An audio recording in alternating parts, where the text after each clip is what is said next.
This meeting is being recorded.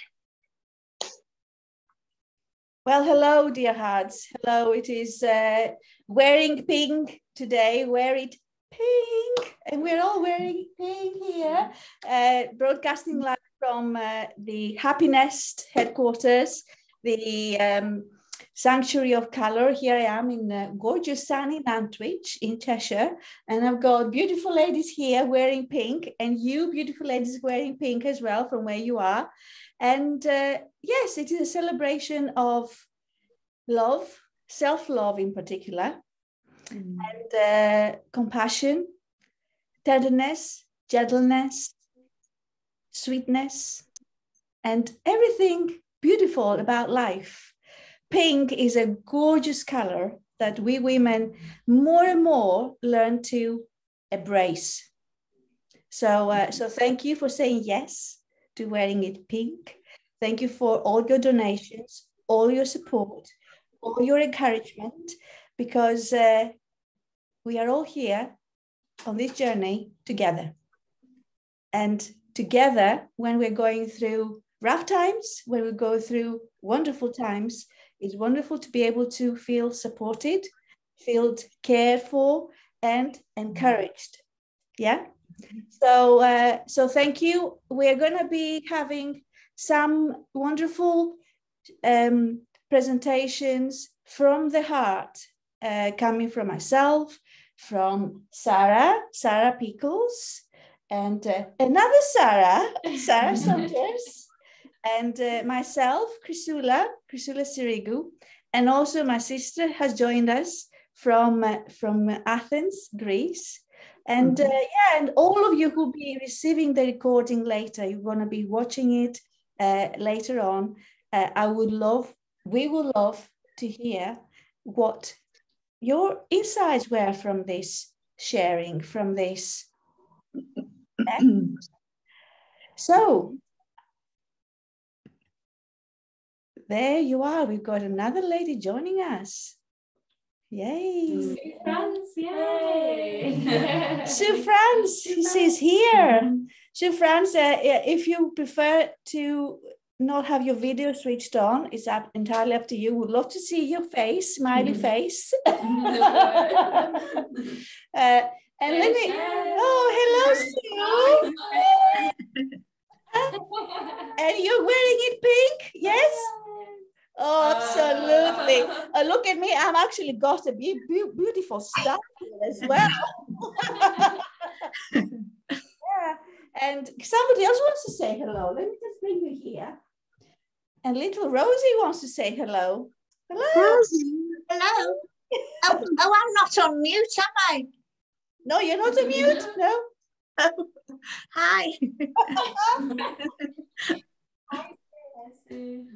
I'm wearing butterflies for you, Sarah. Oh, thank you so much. Fabulous. So let me just, now that it's actually recorded, that we are recording it, and the recording will be sent to you, that you actually, you got the tickets, but you cannot be here live with us. Okay. Right. So what are you going to expect? Well, we're going to talk a little bit about the psychology of color pink. We're going to be doing a little bit of meditation. We're going to be hearing some poetry and some real life stories. And who knows what else? We can just improvise as well. Okay. So where shall we start? Well, we have already started spraying. We've all sprayed a little bit of this beautiful pink angel. Okay. And Maria, you have used pink angel, haven't you? So the pink angel, all the angel of love, and we have connected with beautiful rose. One of the essential oils in this spritzer is rose. And I'm not an aromatherapist, I'm not an essential oils expert, but I have used essential oils. So you learn on the go as you do. So I'm not certified, but there's so much, I am so much interested and passionate about learning about healthy, holistic remedies. So I've been on this journey for the last 10 years. And I've got to say, because Sue France is in this wonderful gathering, our virtual extravaganza. I like these big words sometimes, it's nice to bring them in. I would like to say a big thank you to Sue France. I'm really grateful because these connections here, particularly Sarah, you actually, we met recently, like 3 or 4 weeks ago at the literary lunch that Sue France organized for the last 10 years. An amazing event. If you love books, or if you're thinking of writing a book, or you want to be in with authors, then join us next year. And also thanks to Sue France, I got introduced to color mirrors. Sue, do you remember you had an event a few years ago in Sandbach, and you brought a lady there, brought all of these beautiful bottles, and when I entered the room, I saw them all lined up like that, and I was like hooked straight away. And I said to myself, oh my goodness. And at that point, I was running my own business. I had started running my own business, having left school, teaching in a school environment. And I was in a training about emotional well-being, emotional intelligence, training in the Netherlands, the Heart IQ. I'm a Heart IQ coach. And I was saying to myself, oh my goodness, I love this, absolutely love it. I have always loved color, So this is how it all started. Sue, you started this? That's a long time ago in Sandbach, isn't it? I know. And but since then, I got into it, and I did the practitioner training, and then I carried on being certified teacher of the system. The system is called Color Mirrors. So very briefly, each color represents the goodness in you, the different talents in you, the different gifts you bring, but also it mirrors back to you areas in your life that they are blocked, parts in your body that need healing, they need balance, they need clarity, they need cleansing. And then that's why it's called color mirrors, because each bottle mirrors back to you where you are at this point in time, but also your whole potential, what you could become when you clear all the debris from previous experiences that you still carry in your body, in your cells. And then once you clear that, then you can embrace more of a new thing for you, a new beginning for yourself, and be creative. I have been blessed because during this journey, I have published 2 books. And during this journey, I have created projects like the Rainbow Let's Mother Earth project. Now I'm bringing programs to schools and families about nurturing emotional safety in children and young people. And that all because I have been involved with color, and I embraced color, and I embraced what I love about, my passion, and I just went for it.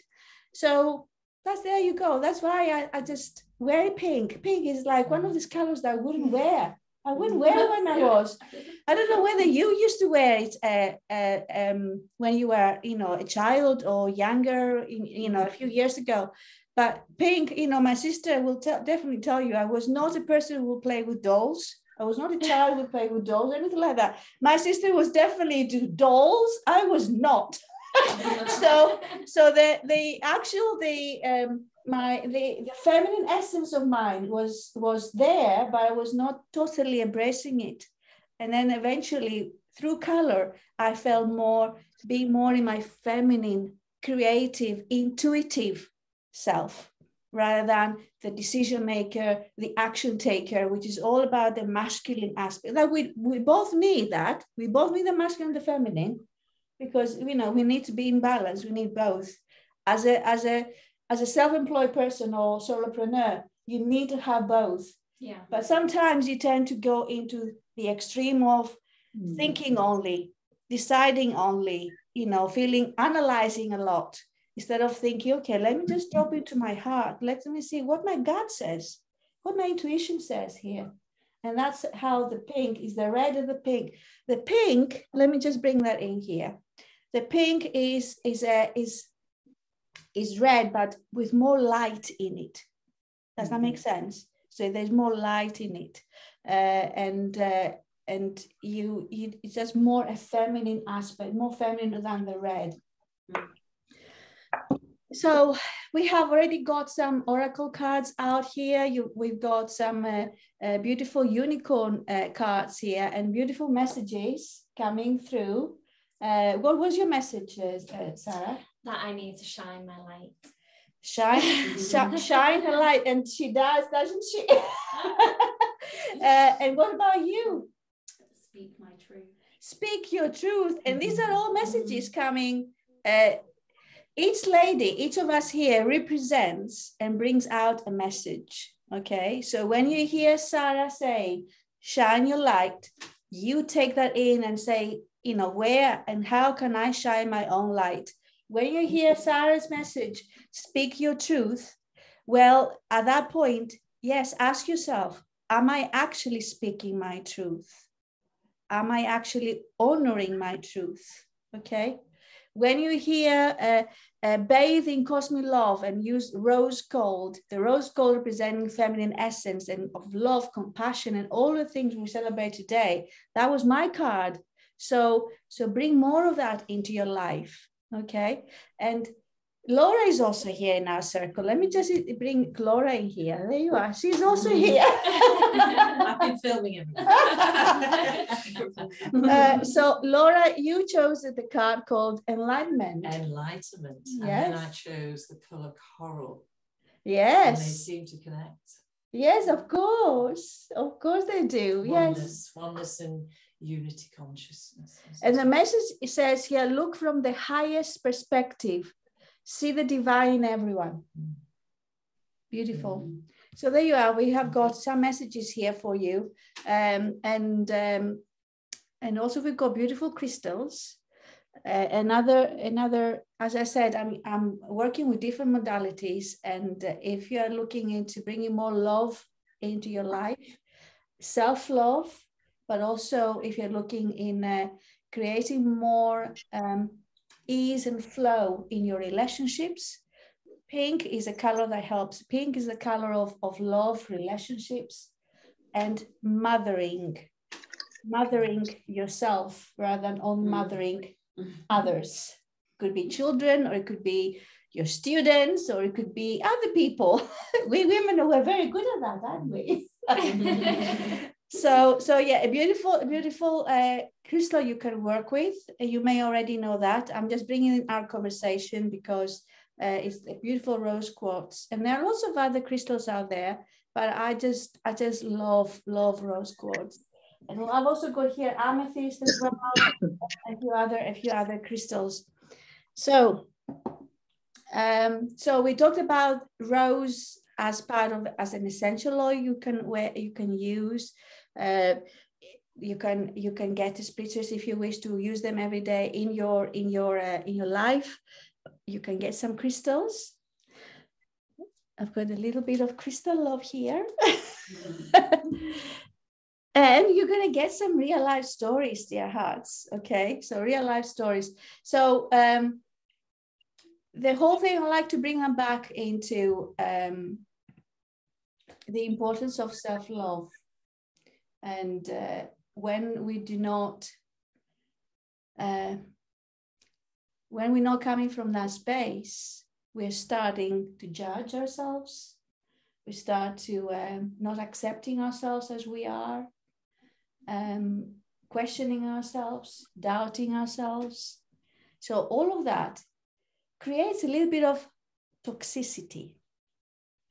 It creates a bit of negative emotions.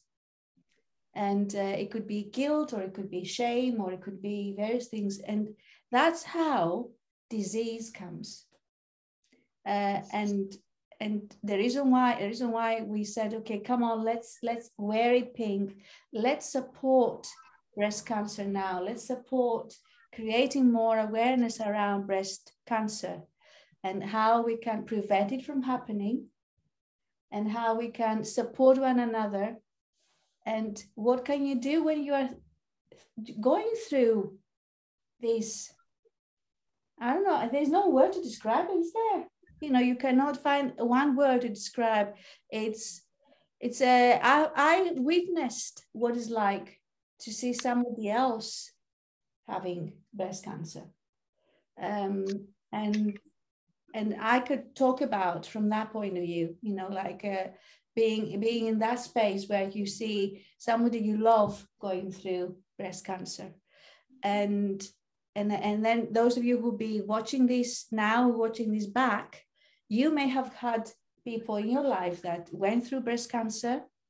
They're still here with us and they celebrate life, or you may have lost, you know, the past because of cancer. So the more we become more aware how our emotions affect our well-being, this is my passion, this is my mission.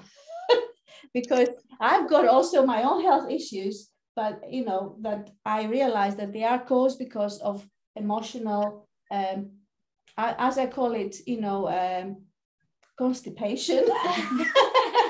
You know, and I believe that, you know, once we are understanding that we are emotionally constipated, meaning that we are not able to express our feelings and our emotions because we don't know how the people will take it, how people will respond to that.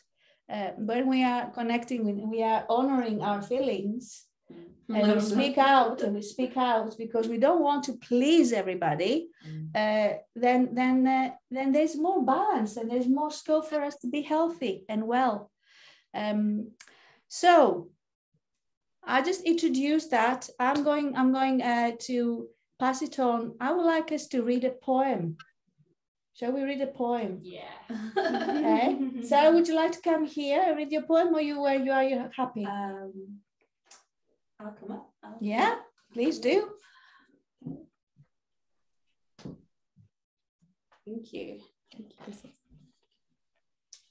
So I'm going to read you the first poem from my newly published book that's available on Amazon. But the poem is number 1. I'm sorry. I'm sorry I wasn't your little girl. I'm sorry for my hair that had a little curl. I'm sorry that I didn't understand. I'm sorry that I thought you didn't want my hand. I'm sorry that I fought so hard against you all. I'm sorry I couldn't predict that it was me that would fall. I'm sorry I didn't trust because I felt untrusted. I'm sorry I left things and let them become rested. I'm sorry I was unable to admit that I was wrong. I'm sorry I was forced to stop singing my song. You know that this is written, personally, a line for each of you. I hope you now believe that every verse of this is true.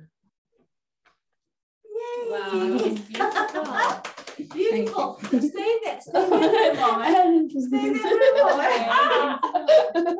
So, tell us a little bit about where you found the inspiration to write your poetry.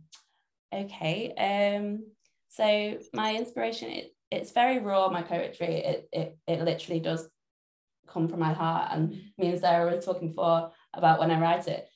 She's like, it sounds like it's almost like you're vomiting it out. You know, it's like, oh, there it is. It's come out of me. I've been writing poetry since I was about 6 years old.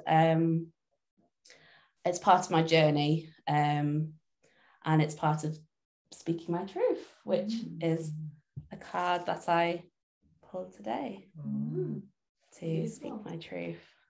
The cosmic sapphire, and I actually wearing a sapphire.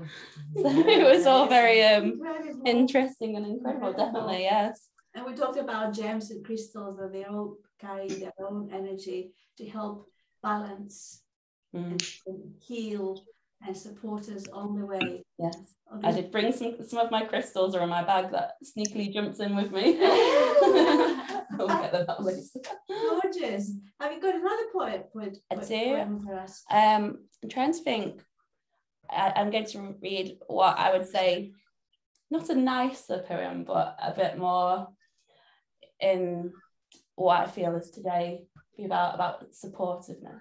And yes, it actually just happens to be number 2, not the number 2 of the constipation that we were talking about. Okay, this is called Ma Man. The light behind my rainbow, the calm beneath my storm, the open comforting home that lets me feel so warm. The look that can kill, the words that can sting, the laughter that we share in spite of anything. The sorrow only we know, the things no one else can understand. The times we know to be silent and offer our comforting hand. My mirror reflecting what I could be, my wingman that makes me be strong. My conscience that never allows me to think I've done right when I'm wrong. The flare in my life's melody, the ground beneath my feet. No one in the world can compare. They can only imitate, copy or cheat. I know I can take you for granted, but please remember, always above all, I'll never be too far away to sense you or hesitate when you should fall. And that poem was from my mum, who had her own scare with breast cancer. Oh, wow. Wow. Thank you for sharing, Sarah. Thank you so much. That was lovely. Beautiful. So powerful. Thank you. Beautiful. Thank you. Beautiful. I'm And gonna. I can send like you. in this chair. Look, I should have kept to that chair, shouldn't I? I could pick up your emotion when you were Yeah. sharing. Yeah, I could feel the crack in my Yeah. throat, basically, because it was like, again, speaking the truth. You did really well to control it. Come though. back. It was really beautiful. It was. Thank you. Beautiful. Thank you. So where are you gonna go then next with your poetry? What have you got any plans, or you just take one step at a time? Or have you got any other poetry coming up? So yes, as you can see, it's not a huge book. It's a very small taster of It is, the yes. rawest poetry of mine. I've literally written thousands of poems because, like I said, I've been writing since I was 6 years old. So this is definitely a taster, and I was a former primary school teacher. That's one of the connections that we have. And there are more books within me that not just poetry, but there will definitely be a lot more poetry. Beautiful. I think there's We're going to be a looking memoirs forward to at some that. point. Well, you can find Sarah's Amazon, this first publication of poetry on Amazon. And it's also one of the raffle prizes for today's Wellbeing event. Thank you so much, Sarah, for offering one of those. Thank you. I like to mention now that there are some raffle prizes because I also love when people give. I also like to receive, for them to receive something. I know you're going to be receiving the recording, or you're watching it now, or you receive it recording later. But also, it's lovely when they get a little present, isn't it? And also, you're going to get one of your books out. Are you going to be talking about yours? I'll just show you mine quickly. Yes. Not that one. Do you want to say? Oh, I'll just show it. So this is another raffle prize. But I'll be sending it to you from Zoom, so I just need someone's address. Yeah, and it's pink. Yeah. It's pink. There you go. Gorgeous. So, Sarah, thank you so much. Well, we can have time for another poem. Let's see how it goes. Okay? Yeah. Right? Open to that. Thank you. More poems. Thank you very much. Thank you. Well, I will share a little bit about how poetry, came into my life. Not me writing poetry, but there's a beautiful poetry in this book here, The Little Sparks of Joy, that was published last year. It was 1st of December, something like that. And we only got a few books out in hard copy like that. But, when you get on Amazon and the copy you're going to receive is like that, okay? So there's beautiful illustrations and color as usual, so when I sent back in November 2019, I had this inkling that have you come into a point in your life when you feel there's a calling, and I said, well, I've got to do something. I know there's something more I can bring out. I know there's people out there that need help, And I was thinking about children, how important for them it is to be acknowledged, so they can be heard, they can be seen, instead of, you know, feeling, oh, they're only little ones. You know, they've got their own voice. So how can we bring their voice out there? Sometimes they don't realise they have that voice, do they? It's No. like facilitating And Getting it out. yeah. exactly, and then sometimes their children, they don't have, you know, they're not very keen on writing. Maybe you're one of those, you know, words don't come easy to you. This Song. was actually me when I was younger. It was like, I didn't. Yeah, really so struggle with it. I was it the is. daydreamer. I was just like that.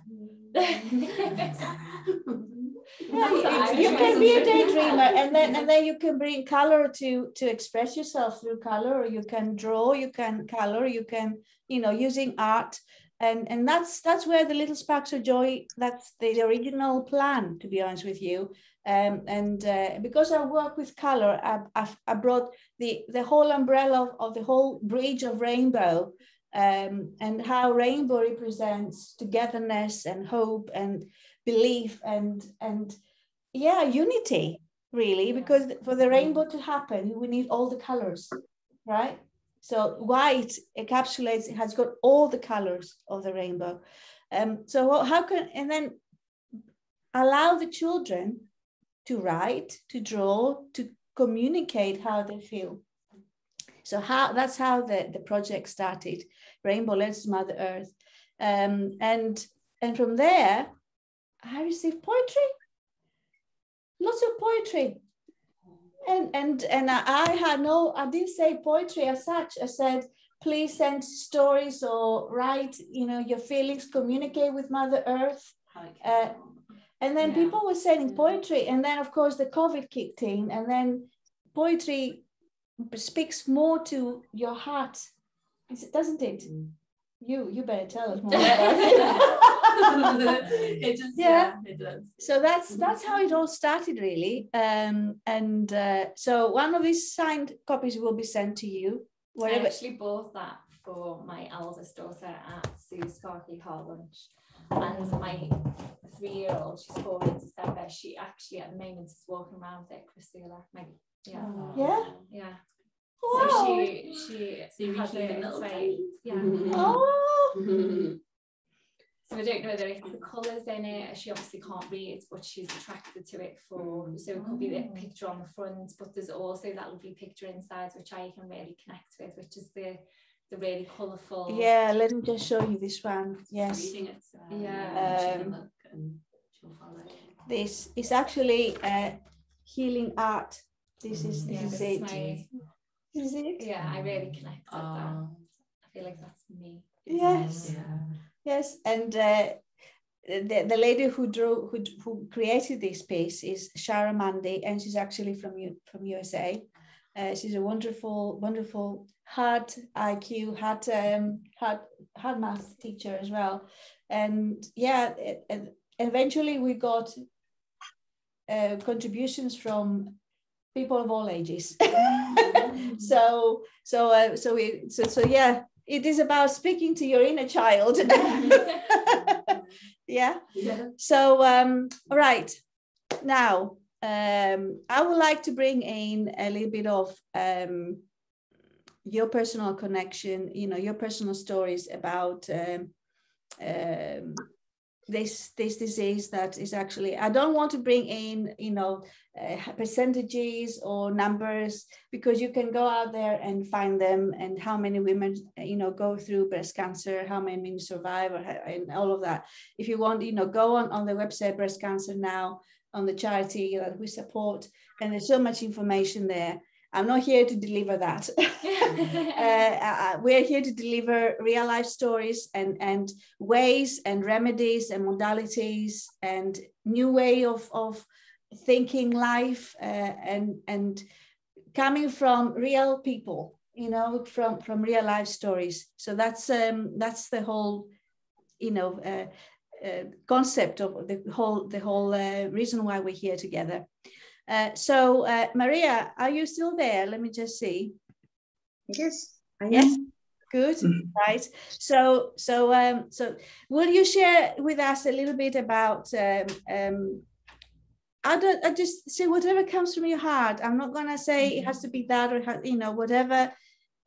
From your experience, having gone through breast cancer, and also I'd like to say before you start, the reason why I felt that push to do something and then get emotions out and teach children have been to get some a way for them to express themselves is because I found out that my sister had breast cancer. And that was the reason I said, okay, where are we going with this emotional blockages and where do we go with that? So that was a real push that I said, okay. So Naraki, over to you. First of all, I want to thank you for giving me this chance to share my true story, hoping that some ladies will be helped, or maybe a piece of advice, or how to face all this situation of breast cancer.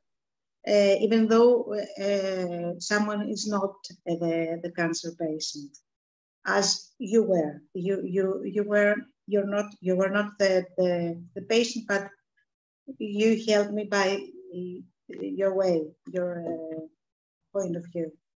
So I want to say that a lot of things we can do to prevent breast cancer.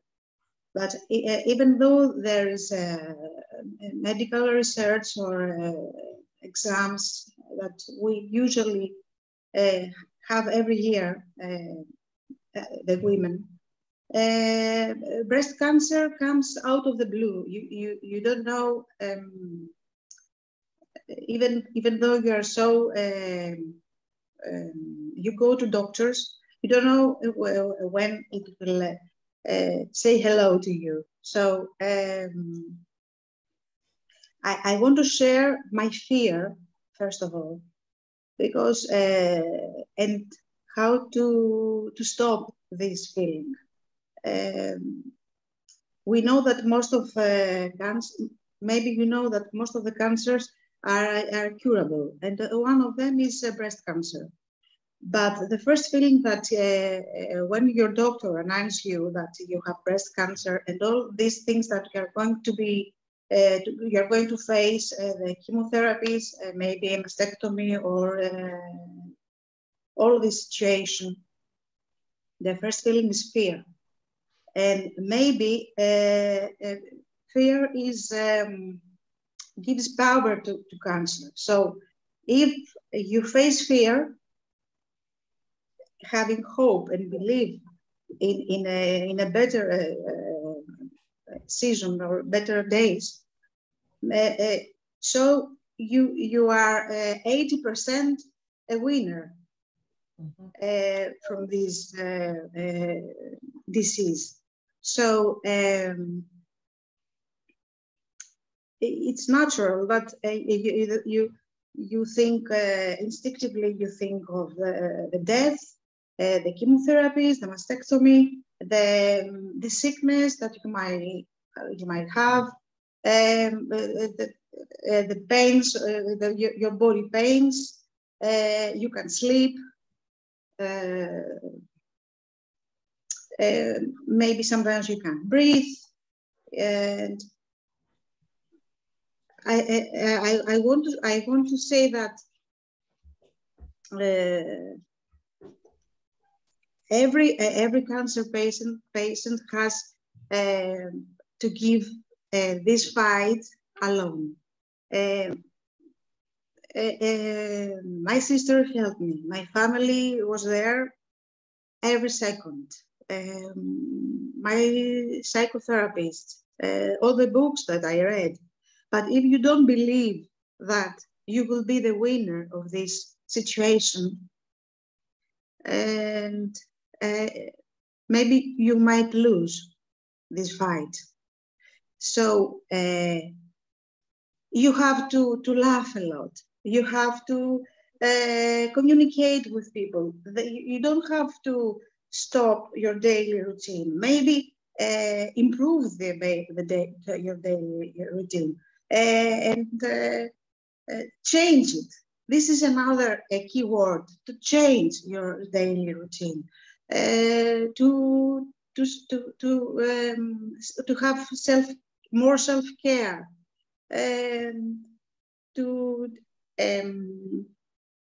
it's for sure that you are going to be depressed.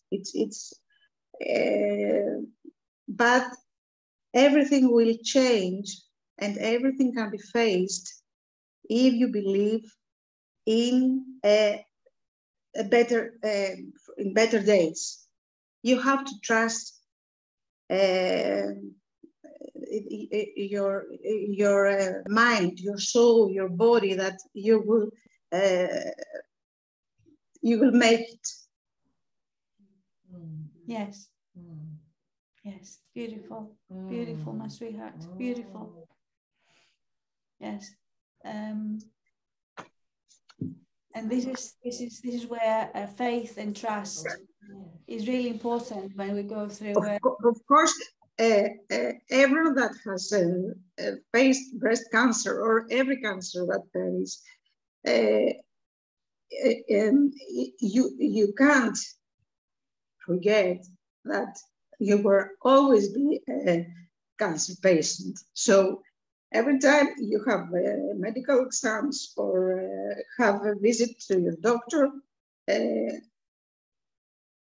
fear and anxiety will be there for the rest of your lives, because that's the truth.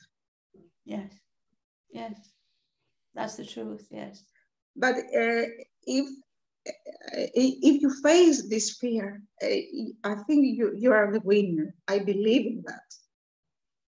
And listen to your body. I didn't listen to my body. My body expressed all these signs, symptoms. Yes, but I didn't react it.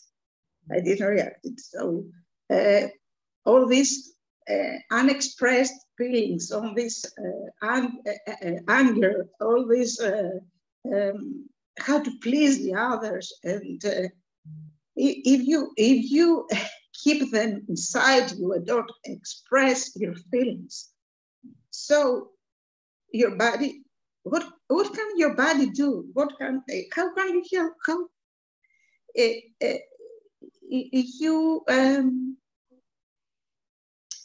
you are made to be a patient cancer.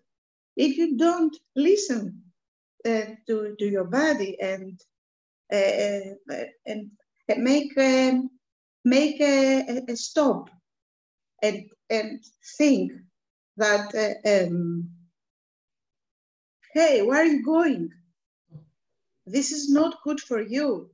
You have to take it easy. You have to slow down, or you can't satisfy everybody. And of course, you have to love yourself. I didn't love myself.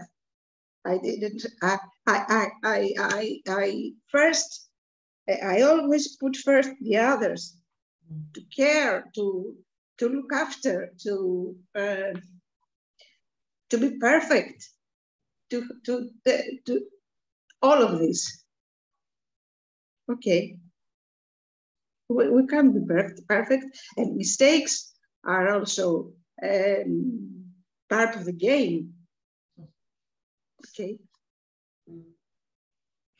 Yeah. So I think that I'm sorry for my tears, but every time I share this, I am tearful as well. So you're not the only one. Every time I share this experience, because I want to help others,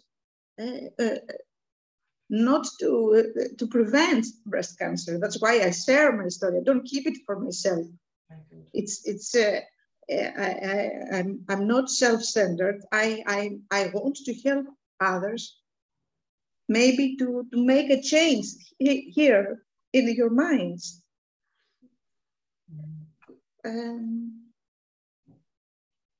As long as we are open to receive for everybody, from a doctor, from a psychotherapist, for your child, you have to listen to your child. You have to, something has to say to you. If you're open-minded, so you are in a good way to change. That's all I have to say. And thank you a lot. I'm so grateful that I am here, I'm alive, and life goes on. Life goes on, yes, yes. Thank you. Thank you. Thank you, my dear heart. Thank you, Marakimu. I'm very grateful that you're still here too.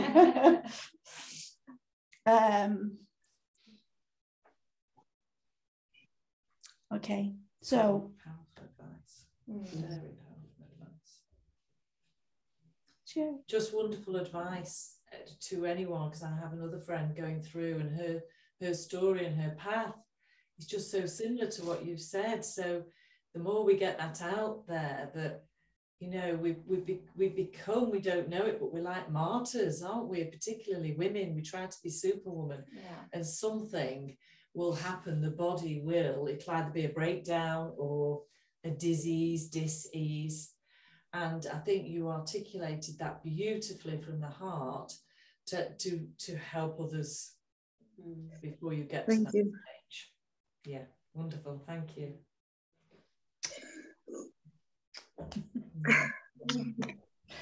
Beautiful, beautiful. Just especially the looking after everyone else, but if you're not looking after yourself, who's going to be there to then look after everyone else? So you have, and not loving yourself, that's a huge part of what we were saying. Yeah, the journey, isn't it? Yeah. Well, there is a song by Whitney Houston that is one of my favorite songs. And it says, "Learning to love yourself. It is the greatest love of all." I mean, I love Whitney Houston. I grew up with Whitney Houston, and myself and my sister, we were singing Whitney Houston together. But this is a song that I have. Whenever I feel a little bit wobbly and I say, "Oh, you know, I haven't done this," or I doubt myself, or I said, "Oh, learning to love yourself. It is the greatest love of all. Just accept yourself as you are, with all the perfect imperfections." Yes, ChriSOULa, I want to say something. When you said earlier about the children and how can they be taught to express their feelings and themselves. If this happens when you are a child, in the childhood, then you are a healthy adult.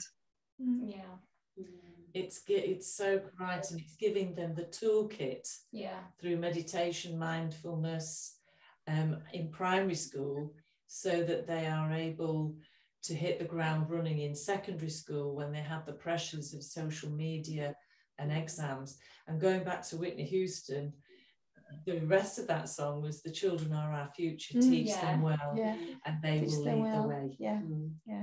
Absolutely. So the younger, this is I'm really proud. Your work, I've got my new leaflets out, and I'm going to be sharing this the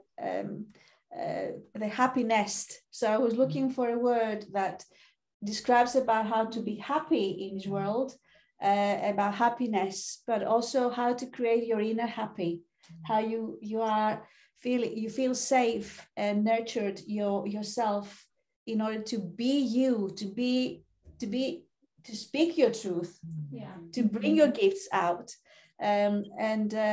This is that's what I like to leave behind, basically. That's my legacy. If I was still a head teacher for primary school, I'd be booking you in there. They 100% need it. No people who I've just taken the fire into my children's school. Well, it's because there's so much childhood trauma as well. Yes. And until we had a rainbow room, and I had a crystal healer in there, did push the boundaries.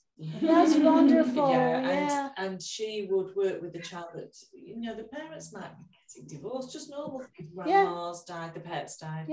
They just needed a few sessions with her to get up and running again and express those feelings, not suppress them, so that in the future they'd become healthy adults, and then they could learn, because they can't learn the normal curriculum until they have been able to have an inner calm and peace. And sometimes they struggle to get their emotions out. They're not used to it. If it's not something they're taught to do at home, then how are they going to communicate those emotions, which becomes harder as you get older. Unhealthy adults. And I think if anyone got undertones of the first poem, that was the inner child speaking.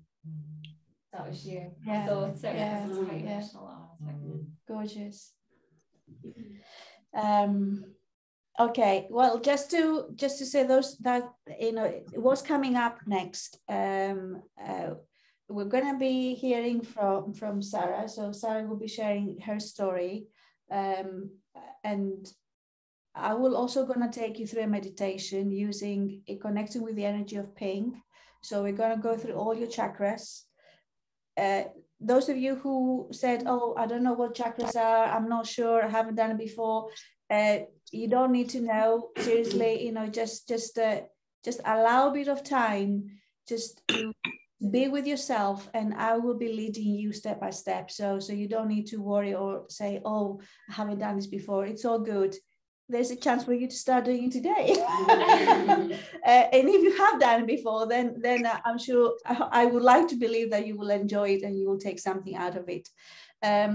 Towards the end of our Wear It Pink event as well, which is part, let me just say, it's part of my workshops, Secrets of Color. So there's more workshops coming up. This is not a real workshop, but it is about talking about pink and the psychology of pink, but also embracing pink and what the meaning of pink and love in our lives. So one of the prizes is in my upcoming workshops, the Secrets of Autumn Colors. So we're going to be looking there. The first session is about red. The second session is about orange. Then the third session is about yellow, and the fourth is about gold, because we're going through autumn. What's happening through autumn? I'm working also with the Feng Shui philosophy and the Chinese philosophy and elementals. Autumn is we're working with the energy of metal elemental, which in a way, during autumn, we are learning to let go. And that's what nature teaches us, how to let go. But also we're learning through this releasing how we can connect with our inner alchemist and how we can alchemize life. So that's what the journey you're going to go on. But you're going to be getting a ticket, if you like, or a space in the first session, working with red. Okay, so that's one of the prizes. Beautiful. So I would like to say, Jill, let me just come to you, because you're listening in, you're watching this. Is there something you would like to share? Well, you are, you know, you don't have to, but if there's something you would like to share, you're very welcome. Well, I love talking about colours, and pink is beautiful. Yeah, so I'm very pleased to hear about that. I have got a connection with breast cancer. I did mention it to you. I don't know if it's okay to just say a little bit about that. Sure. my daughter has breast cancer, and it's been a journey for the last year, and she has not shared very much of it with me, which has been very, very difficult for me. And that's another aspect, you know, that's seeing it from my point of view has been very difficult. But actually, we're sort of talking about it a bit more now. So I'm hoping that things are going to get better. But it has been very difficult. You know, I've been very worried and didn't know what was going on. But that's how she is. She is like that. She doesn't choose to share things. But, you know, it's a lot just for me to think about. So, yeah, that's where I am at the moment with that. Yeah, I totally understand where you're coming from, Jill, because witnessing somebody you love going through cancer, particularly your connection with your daughter, mother-daughter, it's I don't know, I can't imagine how you feel, but it is hard. I'm taking Maria's advice that when you're going through this, let's call it journey, because I don't want to use very negative words in our little gathering. When you go through this journey, you know, you've got two options. Either stick to yourself and be isolated and be lonely, which aggravates everything, or say, well, this is what's going to happen. Well, this is me. This is me. This is me. This is me. You know, this is what happens to me, and then reach out. Not in a like a, you know, like complaining victim type way, but reach out by saying, you know, I like to talk about how I feel. I like to talk about. And you don't know how people will respond, do they? You don't know how your daughter will, you know, how much support you can get from you, or when Maria, you know, we were going through it, how much support I was able to offer her. Although I was here, that was another thing. I was here, and Maria was in Athens, and the distance. It was even you know, heightened because of what was happening. But then I learned through my journey, and I like to maybe share that with you. And if you cannot be there for your loved one when they're going through a crisis, they're going through a big challenge in their lives, it doesn't matter what the challenge or the big change that could be. It could be, as you mentioned, divorce, or it could be grief, somebody passes, or going through breast cancer, or any other issue, health issue. What I learned, and I think you will agree on that, what I learned is you can still send love to your loved ones, but really, you know, visualizing them and drop into your heart and send love to them. So visualize that you've got, if you're a mom and you close your eyes and you visualize a person that you know needs some love, some attention, some care, and then visualize that from your heart space there's a beautiful rainbow that goes all the way to wherever that person may be in the world. Doesn't matter how close or how far. That rainbow bridge, it goes out there, and then you radiate that love from your heart to their heart. And we don't need to be close to each other. It's a very human thing to do. As humans, we love connection, and we were, you know, so much restricted and prevented from connecting with our loved ones through the pandemic. But what I learned, I practiced, is how you can connect with anyone in the world and send them love and good wishes. And I know maybe in theory you know that, but actually when you practice it, you do it every day.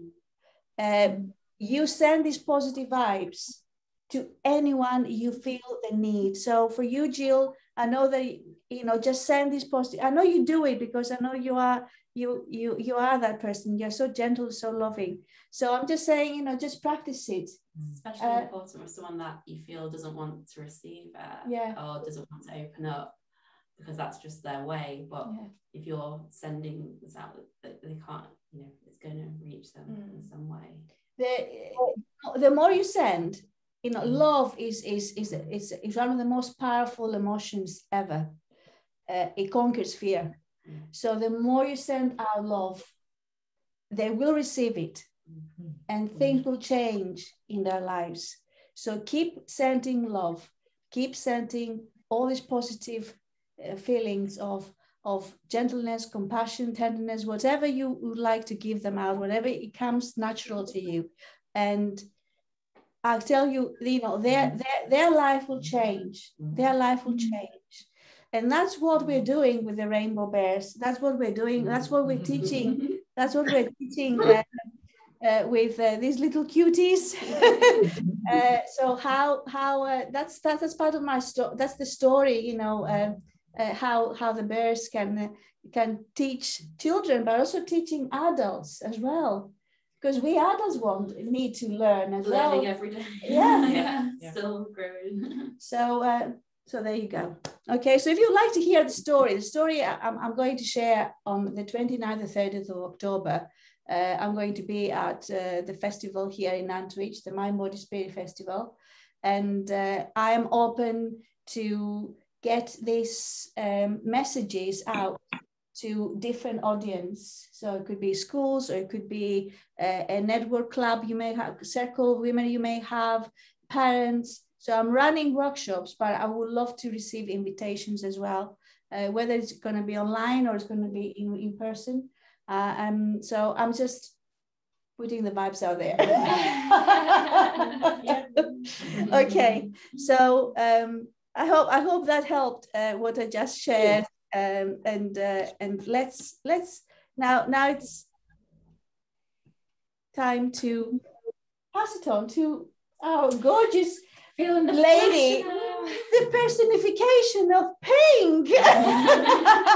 And there was a butterfly just outside the window. Oh, gorgeous. Gorgeous. I've got a connection with the butterfly. Yes. So that's just very apt considering. Yes. Butterflies, they symbolize transformation.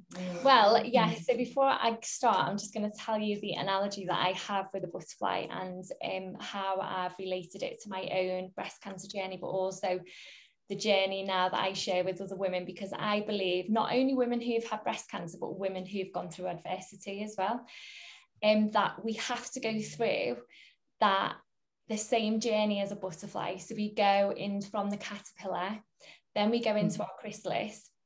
And when we're in this chrysalis, we have got to find so much strength and power to find our way out of this chrysalis. And once we break through that chrysalis, we then transform into this beautiful butterfly. But it's so delicate, but it's so beautiful on the outside, and it looks so delicate, but the strength and power behind that butterfly and that journey that butterfly has had to go on in order to turn into what you see on the outside. And that's the butterfly analogy. Perfect. So I everything, a butterfly is a big part of my life. I've got butterfly brooch there actually as well. So the way I was going to start my talk is going to be completely different. So I was going to introduce myself in a different way, but I'm just going to introduce myself as Sarah E. Pickles, and I am here to shine my light. That's what the card says. So that's how I'm just going to let it flow. I have got a few little notes, but they're just my little prompt cards, because I have menopause brain at the moment.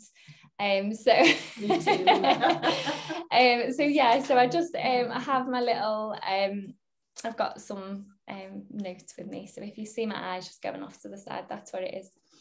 So I'm here to share my story with you and take you on a little journey, but also I'm here just to talk to you, share a message with you of hope and the importance of hope, and especially when we're going through breast cancer or we're going through adversity of our own.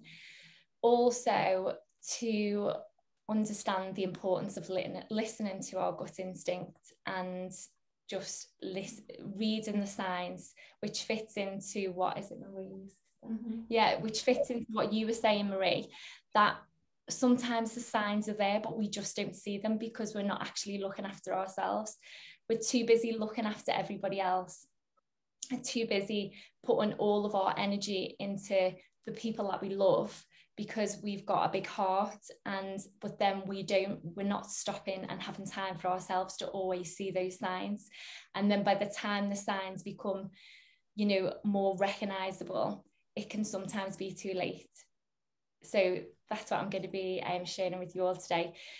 So first of all, I've got 2 questions. Well, I'll just keep it to 1 question because I already know that 2 of you on here, one of you have had breast cancer and the other has, which is you, Jill. You have a family member that is going through breast cancer. So how many of you have had to trust your gut instinct or and rely on your intuition? Yeah. I can imagine it's everyone, even the people who are watching the recording. I think a lot of us do rely on our gut instinct or have had to use our intuition. So this was me in 2014. I was so I had to listen to my gut instinct. I had a niggling feeling that just wasn't going away. Thankfully, I did listen. And it'd been there for some time. And I don't know whether anybody knows the difference between an instinct and an intuition. So I didn't know the difference until I started speaking more. But it's basically your instinct is something that starts way before your intuition really kicks in. So your instinct, it'll be there, it'll be behind the scenes, but you don't always hear it because it's not banging loud enough. But then if you're not listening to your intuition, or you don't see anything or you don't feel anything, then eventually over time your instinct kicks in, and then that's when it's really like hammering home to say you need to take action, you need to listen, this is where you need to, you know, action this, what is happening right now. And it can be anything. It can be, you know, obviously if you have breast cancer but you don't realize it, or you've got an illness of any sort, it could be something that just happens to you in your daily life, an intuition of how you're feeling towards a situation that you're currently in. So I'd got to a point where my intuition had really started to kick in. I had the signs months before, but it was at this time that I felt, right, okay, I needed to contact my GP to start the process of finding out whether I carried the genetic gene for breast cancer, because I had a strong family history on both sides of my family. My mum had it, my mum's mum had it, my dad's mum had it, and my dad's sister has had it 3 times. So for me, it was, I had a daughter of 4 years old, and I needed to know whether I was at high risk, because I wanted to prevent myself from getting breast cancer in the future if I could avoid it. And I don't know whether many of you remember this, that Angelina Jolie at the time, a few years previously, she actually made that decision to get a double mastectomy and reconstruction because she actually had that genetic gene. So because of the age that I was at the time, and after I'd spoken to my GP about my concerns, they then referred me to a mammogram, for a mammogram. So I knew of mammograms from when my mum was diagnosed, but it wasn't, I was 21 at the time, you didn't really hear of breast cancer then. It wasn't as big as it is now, you know, it's everywhere. We all know, you know, the seriousness of breast cancer, but back then it just wasn't, you know, we knew of it, but there was very rare cases of it. So I went for the mammogram. I didn't think anything of it at the time. I had no reason to, I had no lumps or bumps, no aches or pains. I had nothing for me to think that something was seriously wrong. So then I went for the mammogram, and 2 weeks later, I received a letter to say I needed to go back. Which is fine, because they say that after you've had your mammogram, that if there's any abnormalities, that they will call you back in. And this was my first mammogram. I was still young, so your breast tissue's changing all the time, and you know, your hormones are still you're still growing, you're still in that sort of space where your hormones are changing and everything. So I went back. I remember the day so clearly. It was just a beautiful autumnal day. The sun was shining, and I was just, you know, Sarah Pickles. I was a mum. I'd had the hectic morning of school routine, getting breakfast ready, getting Lily ready for school, you know, telling us to brush her teeth 10 times, telling us to get dressed, you know, just that chaos of the morning. And then a few hours later, I was going to the hospital, still living, you know, feeling normal. In fact, if anything, I felt at peace. I felt there was a calmness in the air, and I just felt really at peace. And then I got to the hospital, and before I knew it, I'm sat in front of a consultant with my husband, and I'm hearing those words that we all dread to hear. And it went something like this: Sarah, you've got breast cancer.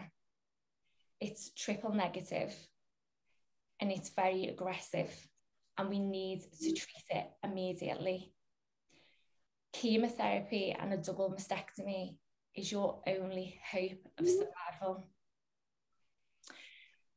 So in that moment, I felt like I'd been kicked in the stomach. I could hear all these words coming out of my consultant's mouth, but in that moment, I'd literally just gone from being a 32-year-old woman, a mum, a wife with a daughter 4 years old, to now somebody with triple negative breast cancer, not knowing whether I was going to see my daughter's next birthday, and not know the journey that I was about to embark on, because nobody gives you that manual, nobody gives you that toolkit to say, this is what's going to happen.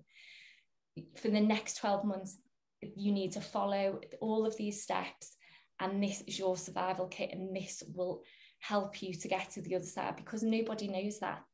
Every person's journey is individual. Every person's journey is different, and we all deal with it in our own ways. And it's not that, you know, people like to throw the words around fight a lot, but just because we all fight within our journeys of breast cancer, but just because cancer gets hold of them and it takes them away from us, it doesn't mean that they've lost that fight, because we all go on that same journey. But when cancer gets hold of us, we don't have a choice to keep fighting, because that is taken away from us. So it's not that we don't want to, you know, beat cancer. It's not that we want to give up on hope, and it's not because we don't want to try our best to get to the other side. It's just that we don't have that control anymore. So I went on a journey of 6 months of chemotherapy. I lost all my hair, my eyelashes, my nose hair, and I want to tell you the story about nose hair because it's really funny. And I believe ChriSOULa's laughing because I think she's heard a little bit of it, haven't you? You heard, yeah. And I believe one of the big things when you're going through breast cancer is that laughter is the best medicine. If you can find in your darkest moments a way of finding some laughter within what has happened to you during that day, I believe it really helps to get you through to that next moment, and just makes you feel, it fills your heart up and it makes you happy. So when I lost all my hair, and it was really hard, and it was emotional, because I went from having really long hair to being bald. So I had to go on a transition of making the decision that before my hair fell out, I wanted I took control by saying, right, I'm going to have my hair in different styles. I'm going to experiment with it before it actually comes out. And by the time my hair started to fall out, and it was 3 weeks after I'd gone into treatment, so you don't have a lot of time to get used to the fact that, you know, your hair is going to fall out. And it was really short. It was a pixie cut. It was like a short back and sides, but it wasn't me. But I knew that it was helping me to take control. So when it did come out, it wouldn't be such an emotional experience, and I would still feel like I had that little bit of control. So I never realized the importance of nose hair until I actually lost my nose hair. And so we should never underestimate the power of nose hair, because it plays a really important role. I was preparing lunch for myself and my husband and my little girl. And this was on one of my days when I could get out of bed after having chemotherapy, and I was feeling well. I was still felt exhausted, but I didn't have sickness. And for me, that was, you know, brilliant. Whenever I wasn't feeling sick, I just, you know, I could carry on with my day. And you know, I always made lunches and just tried to live life normally. And thankfully no one was coming for lunch, because I remember the meal I was preparing, it contained spinach. That's all I remember. So I was getting it out of the packet, ready to put it in the colander to give it a little wash, and I felt my nose starting to run. So when you're going through a Marie, and you will know this, that your nose runs a lot when you go through chemotherapy. You always have a runny nose. And all of a sudden, I didn't have time. There was no time to run and get a tissue. Even if I had have had tissues right next to me, there was no time to reach for that tissue. And all of a sudden, what was in my nose ended up on this spinach leaf. And nobody was in the kitchen with me, and I'm so thankful that they weren't, and nobody was coming for dinner, because I couldn't believe that I was actually now looking at the spinach leaf with what was actually in my nose now on there. So from that moment on, that's when I realised the power of nose hair.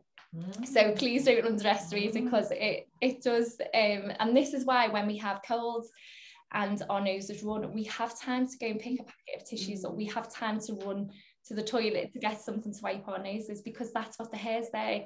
It's there to catch what is in our nose. It's there for a reason. Yeah, it's there for a reason. But obviously, until we go through these things, then we don't always know. And it's little nuggets of information like this that I share with people, because it's being able to see. You know, I laughed a lot in that moment because it was a funny moment. And I think people need to understand that even though we've got breast cancer, or even though we may be going through a really bad time in our life, we can still laugh. And it's more important to laugh in our darker moments than it is not to laugh. So I'm going to fast forward now, because I went on my journey of breast cancer, and I went through my chemotherapy. I had a double mastectomy and reconstruction. I'd actually seen my mum go through it when I was 21, and she had a really bad time when she was going through her chemotherapy treatment, to a point where she couldn't get out of bed. And I always remember, I never wanted to, if I was to get it in the future, I never wanted to be that way. I wanted to, it scared me, the thought of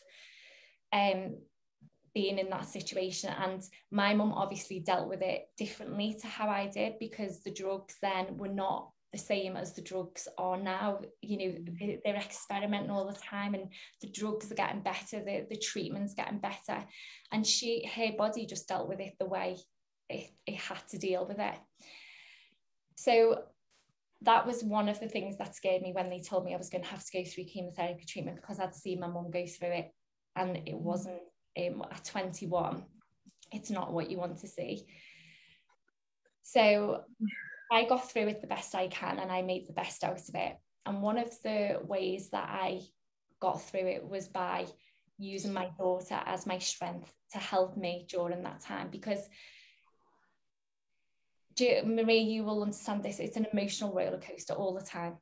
You literally are just this all the way through, because you get told what appointments you're going to have, what treatment you're going to have, but and in your mind you go, right, okay, I've got that in my head now, so these are all my appointments. But you don't know from one week to the next whether those appointments are going to happen or what is going to happen at that next appointment, because you might get to that next appointment and they may say, I'm really sorry, but that last lot of drugs that we give you, they haven't been as effective, or you may not be able to go for that treatment because your blood count it's too high. And I had that happen to me one week, and it really set me back, and I had to then reset my mind and get myself back into the mindset I was in before, to say, no, come on, it's just a little setback, we can do this, you've just got to keep moving forward. And you know, it's not always easy, because you just want to get to that, you can see the end of your treatment and you want to get from where you are all the way to that finish line. But it's not as easy as that. There's lots of hurdles along the way, and there's lots of little mountains that you've got to climb in order to be able to get to that point. So I'm going to fast forward, because as you can see, my treatment was successful. I'm healthy. I have not only one child now, I have 2 more children. So I have 3 children in total. 2 of them are 2 of them are miracle pregnancies, because I was told I was infertile after going through chemotherapy, and that I'd only have 1% chance of conceiving. I went through IVF, and IVF, I was told that IVF, there would only be a 1% chance of it being effective and me actually getting any embryos.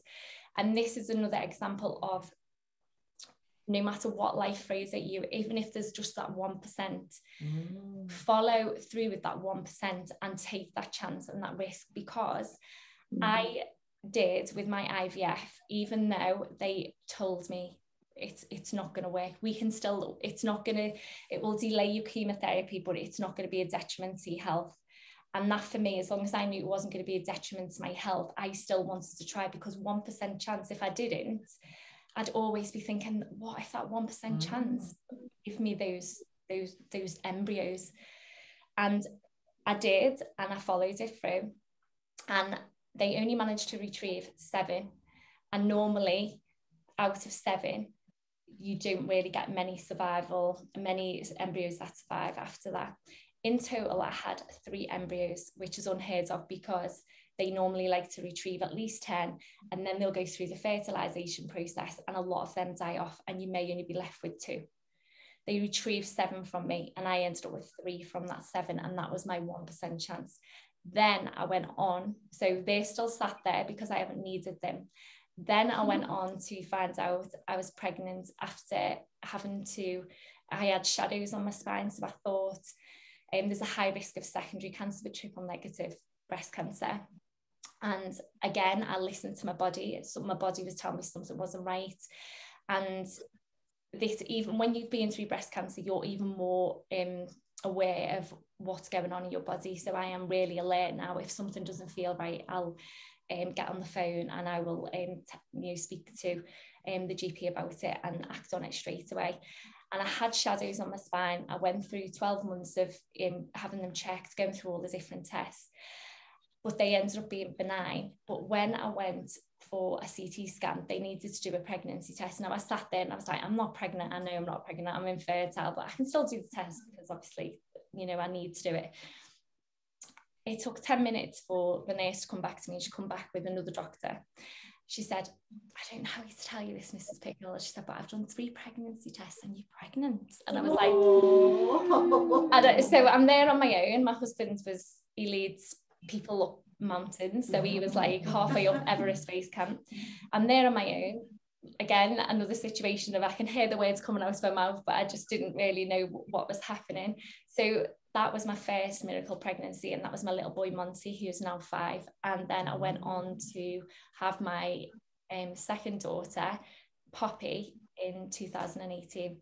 Wow. And it all, my message for you all is to always, no matter what you go through, whether it's breast cancer, whether it's life challenges, just our day-to-day life challenges, always hang on to that little bit of hope. And it could be the tiniest little bit of hope, but by hanging on to just that little nugget of hope, it will make you braver and stronger than ever before.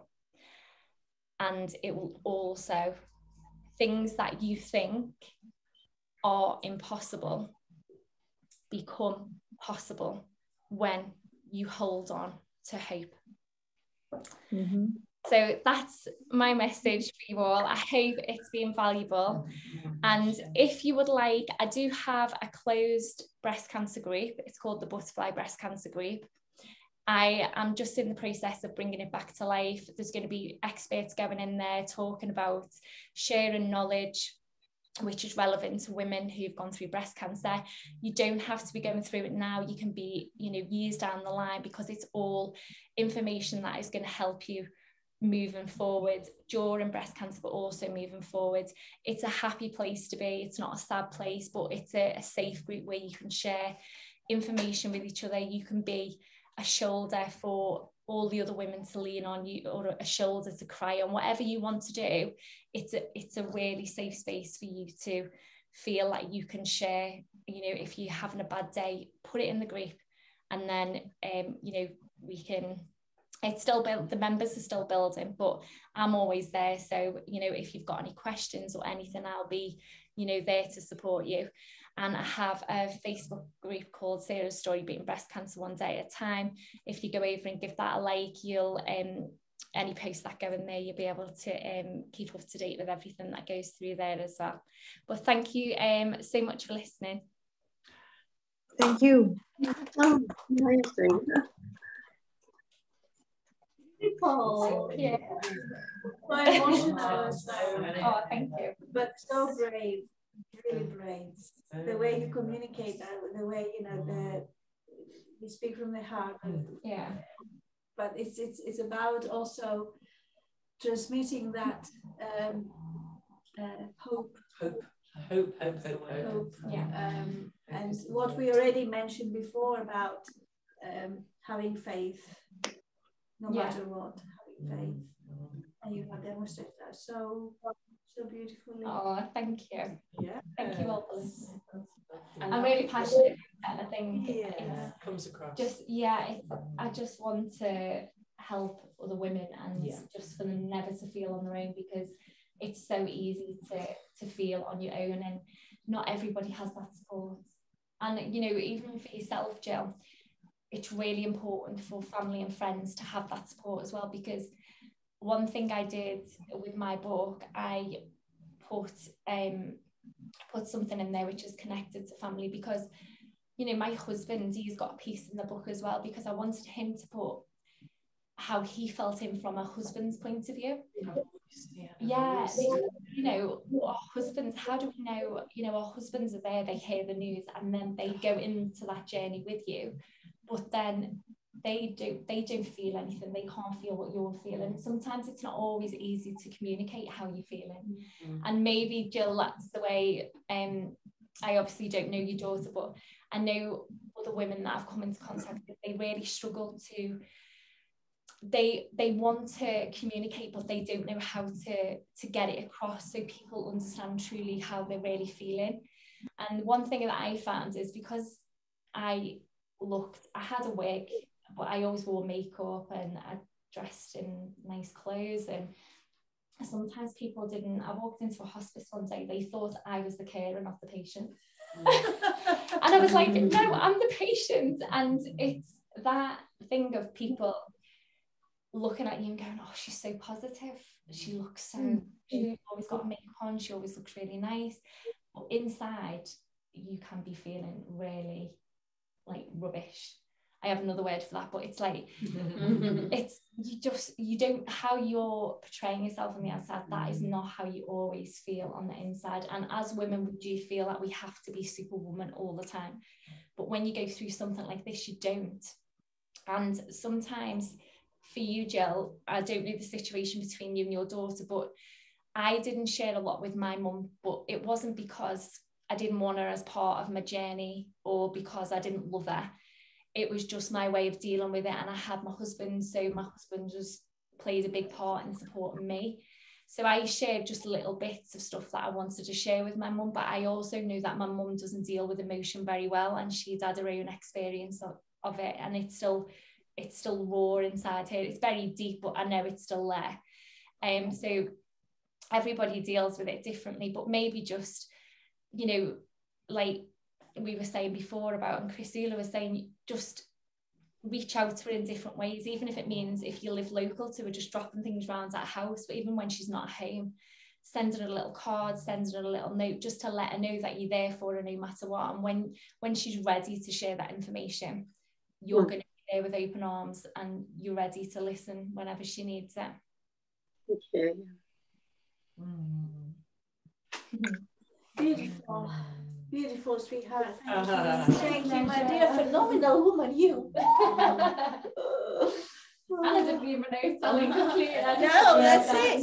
When it's from the heart, yeah, that's it. Oh, thank you. But it's transferable as well, like you said, to transferable to challenges. different things in life, isn't it? That 1% hope. That It's like that Deborah James, is it? Yeah. Rebellious hope.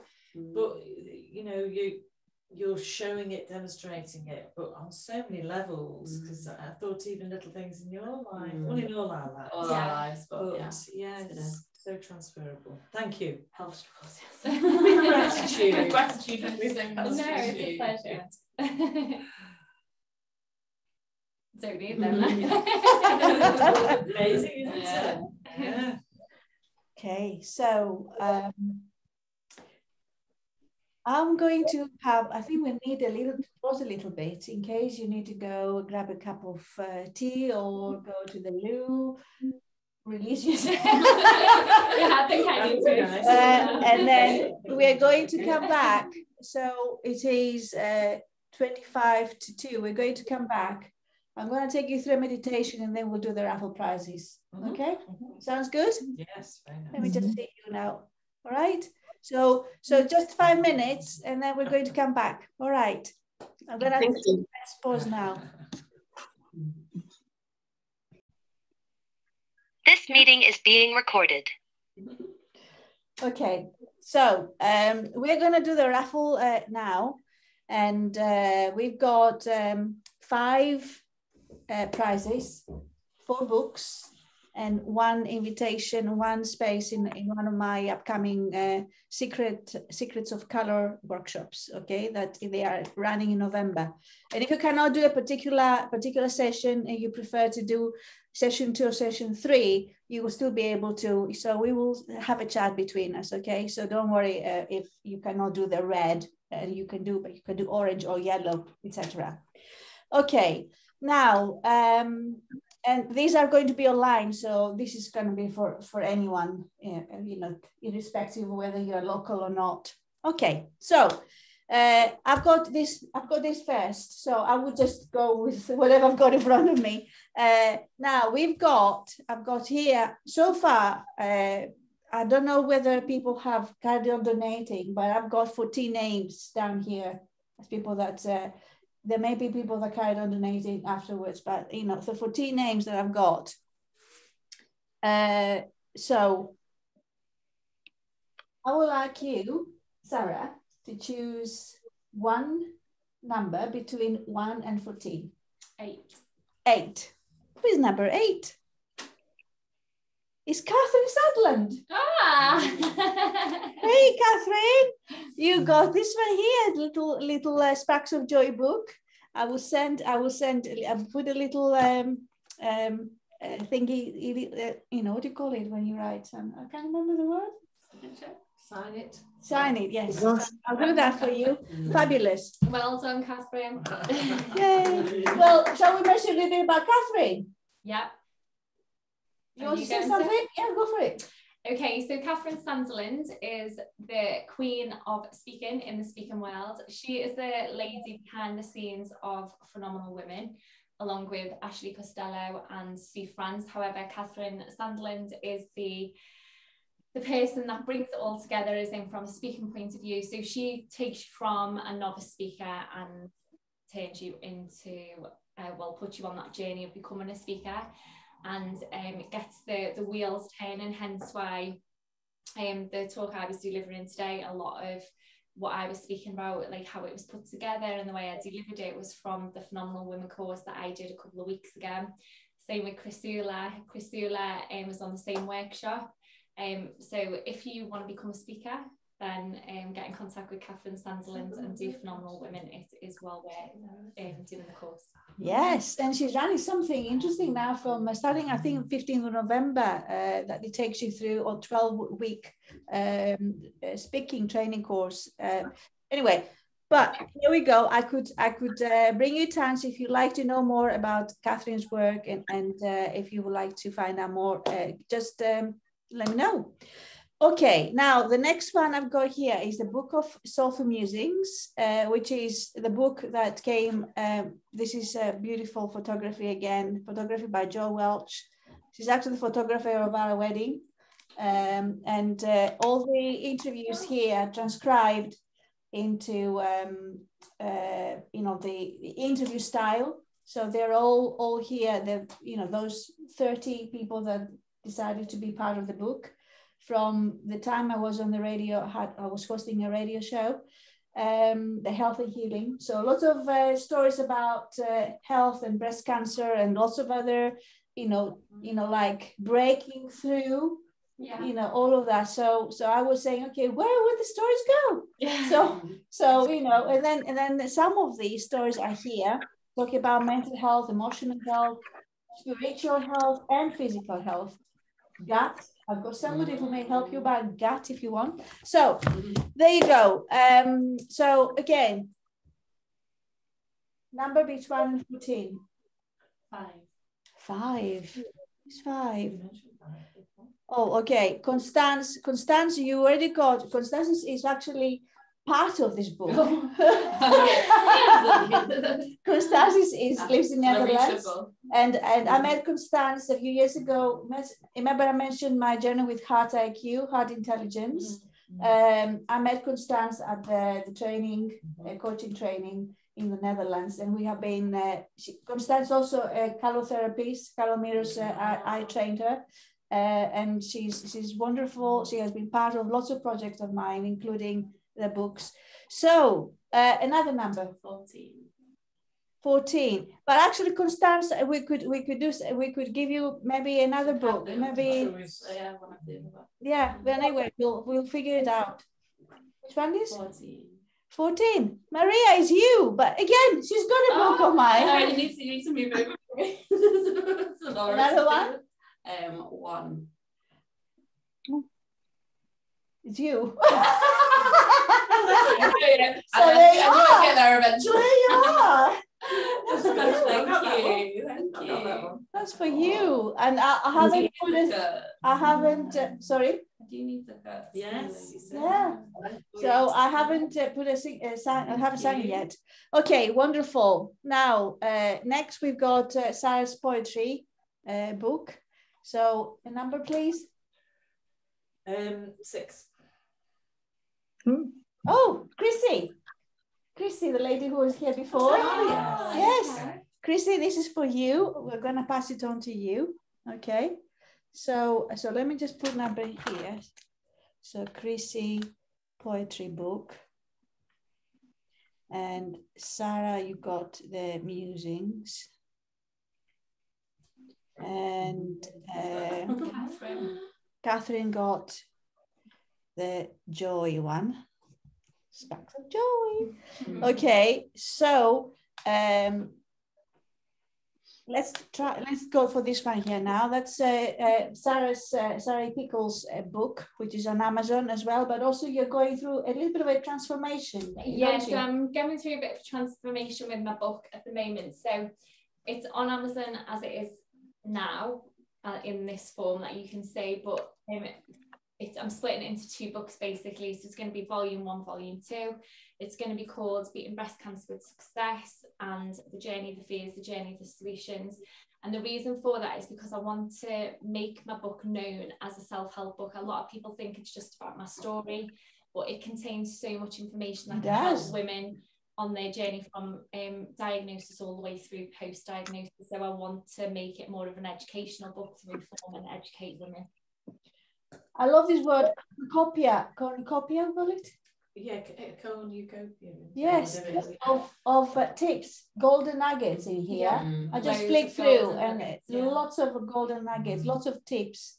And you actually also talk about reflexology and Reiki and so on. And the reason it's called Beating Breast Cancer with Success is because I am proof that the information that is in there, that it is possible to be, if you try these things, you could beat breast cancer with success. Everyone's journey is very different, but I've just shared all the information that helped me to get through breast cancer successfully.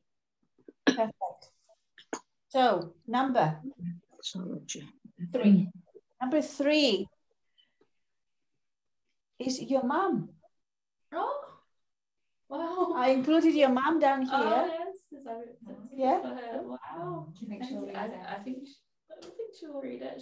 She's a big reader. So, Okay. Oh, fabulous. There you go. Brilliant. So we get in touch and get your yes, if you I just need your mum's yes. because I don't have any copies. That's fine. Yeah. So if you message me her address, yeah, and then I can I'll order a copy and it can be sent to the house. Okay. Fantastic. Now the Secrets of Color workshop. Okay. I haven't got anything because it's online, so I will have to send you details, whoever gets that online by email or Facebook, whatever way you prefer. So again, let's see, another number. 7. It is Vanna. It is Vanna. I am not sure. Vanna is a wonderful friend of mine. And I will pass it on to her, and then she can actually decide if she wants to do it or not. So Vanna, you're going to get the recording later. So yeah, there you go. What she does with that. Let's see what. And then Constance, since you had the books before, all of that, I'm going to offer a space for you to come into the Secrets of Color workshop. Okay, so you can choose between session 1, 2, or 3, or 4. Since you didn't get a chance. I fancy going for gold. Pardon? I fancy going for gold. I might contact you. It just resonated with the gold one. Fabulous, fabulous. Okay, so there you are. So we've got, thank you so much for your donations. Thank you for joining us. Those of you who like to stay behind, then you're very welcome to, because I'm going to take you through a meditation connecting with the energy of pink. The vibration energy of pink, and also the going through the chakras. It will take at minimum 10 minutes. Okay, so I'll just say that we're going through every single chakra. So it's a wonderful meditation. And if you prefer to watch it back later, you're very welcome. Okay, I'm not going to take it personally. I know when you go and watch it, it will be something, find the right moment, like with any meditation, with any personal healing and time for yourself. When you do it, when you watch it back, will you please find a moment when you know it's your moment. It's for nobody else. You're not having to go and get the kids out of, from school, or you have to prepare dinner, or you've got to expect a client to come through, or anything like that. Find a moment when you say, this is my time, and I'm going to chill, and I'm going to have a bit of, soothing, nurturing time for yourself. Okay. And then you could do that as many times as you wish, because the recording will be with you, and you can go back and watch it again and again, whenever you feel like, whenever you need it. It works when you do it, like with everything, when you do it quite regularly as well, and you connect with Pink Angel, you set an intention. And then once you're going through this meditation, make sure you're also making some notes afterwards. you know, like journaling. Yeah, you could do some journaling, and if a message came through during the meditation, make a note of it. During your sleep, if you have a dream, again, that's a sign, you know, from the spirit, from your soul. So make a note of it. Or during the day, during the week, if you got a sign from somewhere, you know, you may see butterflies, or you may see, you know, a bee coming towards you. I don't know. It could be, you know, animals connect with us in beautiful ways because they are messengers. Okay. So there you are. Right. So I'm going to press pause here because just give me 1 minute. I'll press pause. This meeting is being recorded. Okay. So are we ready for some meditation then? ChriSOULa, I remember that you have made, especially for me, because I had breast cancer, meditation with a pink color. I think because this made me so relaxed, and sometimes I could sleep also when I was in bed, because I faced sleepiness problems. So I think it's a great present if you agree to offer to a lady that has breast cancer. Absolutely. With this, the reason why I'm passionate about the psychology of color therapy within pink is the color that supports women with breast cancer. And this meditation, it's actually available. I can share the link, and people you can use it. You can send it to anyone who is either going through breast cancer and they need some support, some nurturing, some you know, healing, whatever way can be supported. But also for anyone that if you feel a little bit agitated or anxious or worried or doubt, you know, or anything, you know, it would help in many ways. But when my sister Maria went through breast cancer, I asked, and she didn't know anything about color mirrors. She didn't know anything about how the bottles worked. I sent her the link to choose the bottles she felt drawn to. Okay. And one of the bottles she actually chose, she didn't know anything at all. Okay. So it was this bottle here. So she chose this bottle here among other bottles that I could tell that her heart chakra needed healing. Okay. So if you're looking for, what happens with the heart chakra in that space, particularly if you're grieving for something or someone, and this grief has not been expressed, has not been acknowledged, and it is grief for different parts of your life, different areas, different experiences. It could be a grief starting from a childhood because you were not acknowledged, because you wanted to do something and your parents could not do it for you because they were not able, or a grief because a loved one passed and you never had the chance to grieve properly. So all of that accumulates in this space, and then of course it can be, you know, it can be manifested in various diseases, and one of them could be breast cancer, unfortunately. So I just want to mention about this bottle, as well as number 6, because the house we live in here is number 6.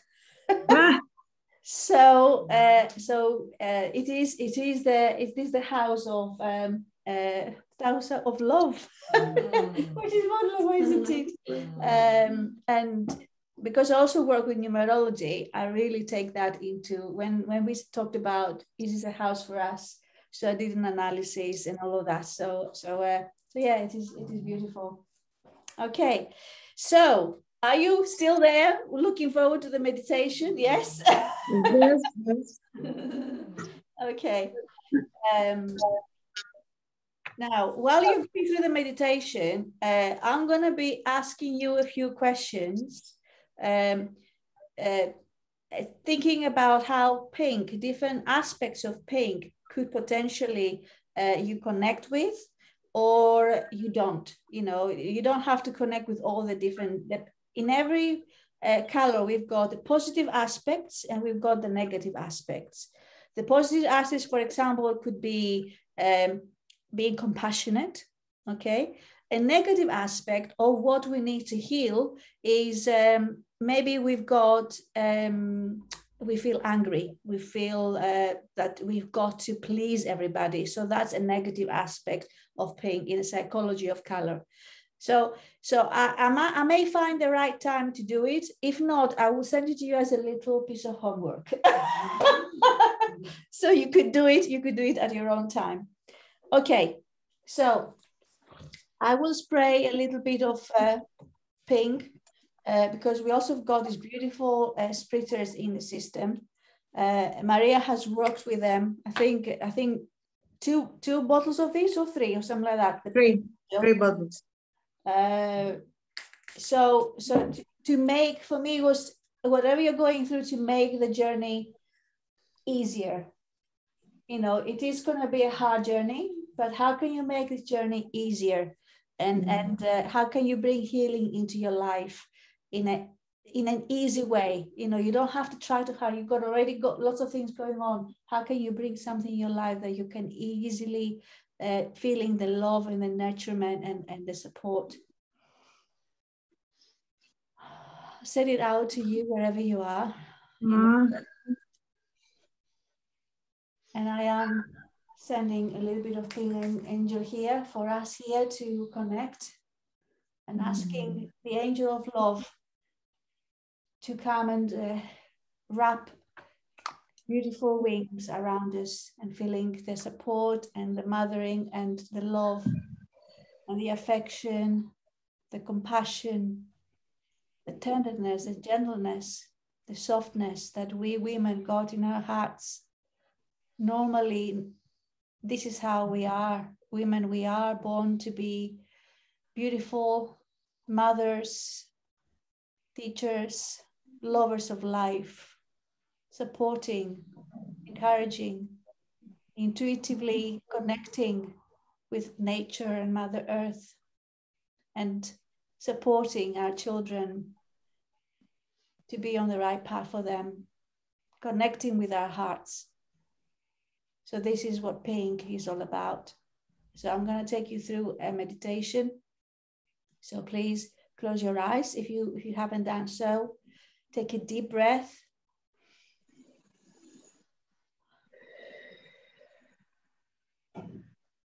So this is a moment for you. Could I ask you to mute yourselves? Can I ask you to mute, or I can mute you? Thank you. So this is a moment to be with your body. This is a moment just for you, dear hearts. Whenever you watch this, and as many times as you watch this meditation in color pink, please allow the space for you to nurture and heal yourself. Now, when you're sitting there, somewhere with your back supported and your feet, your legs on the ground, just feel where you may hold some tension. And this is a time for you to let it go. Autumn is a wonderful season, this time of the year, that teaches us to release what no longer serves us. Let the relaxation start at the top of your crown, which is just above your head, and gently wash down like warm, gentle energy, relaxing your forehead, relaxing your eyelids, your cheeks, and your jaw. Relax the back of your head, your neck, and your throat. Take as much time as you need to go through every single step. Relax your shoulders. Breathe into them. Put the burdens down. Put down the world outside.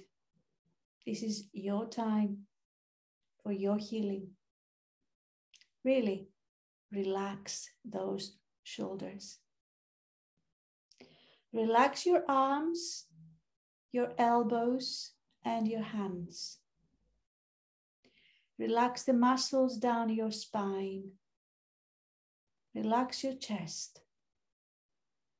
Now let your breath come easily and gently. Be aware of this powerful, powerful breath of ours that sometimes we forget that it's there, but without it, we wouldn't be able to survive. So be more mindful of your breath, dear hearts, at any point. Relax your stomach. Relax into your hips. Relax your thighs, your knees, your calves. Relax your ankles and your feet. Let the relaxation wash down like a warm, gentle energy, washing out every last bit of tension, out through the soles of your feet and into the earth where it is transformed. Find yourself in a pink room. Imagine yourself that you've got pink all around you. Pink walls, pink floors, pink ceiling. Even the windows are pink. Pink glass. And the light in the room is pink, soft pink. In the center of the room is a pink chair. Go and sit on it.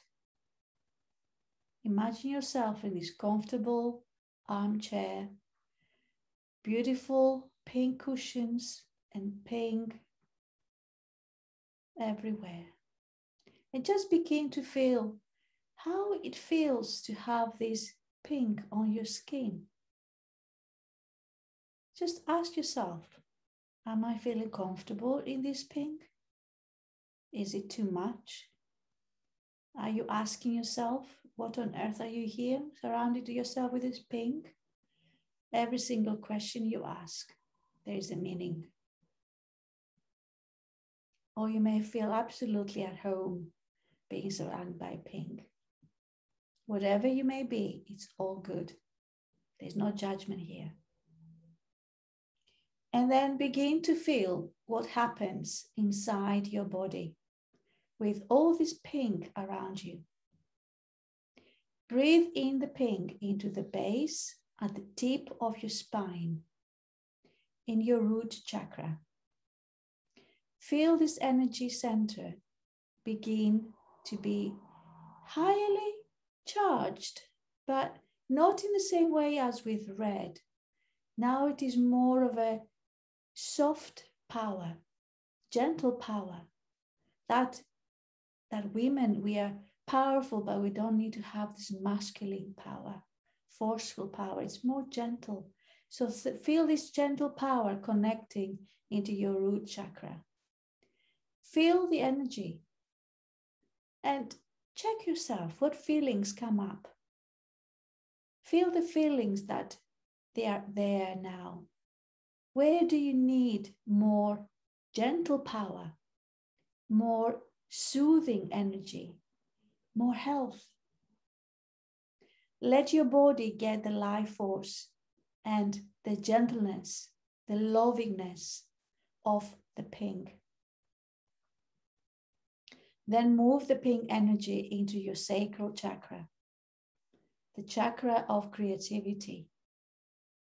Let the pink mingle with the orange and energize this space, your creative space. Feel the pink move through everything you have blocked in your sacral chakra. You may need a bit of pink in that area just to believe in your own intuition, because creativity, intuition, and intuition are working really well together. Feel the pink take away any sense of powerlessness, any sense of feeling not enough, against any possible abuse, any feelings of lethargy that stop you utilizing your creative power. Let the pink simply move through that energy center, clearing all the fatigue and any possible lack of drive. Watch as that energy center begins to spin with an extra richness to the color. Feel the energy moving in your sacral chakra as your sexuality awakens and you feel more energized and more feminine.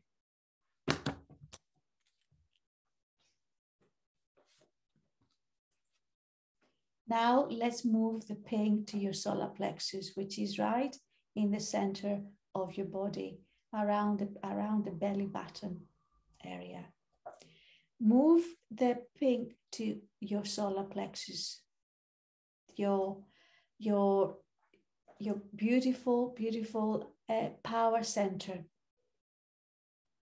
Feel the energy in there. And now I'm going to invite you to breathe in. I am.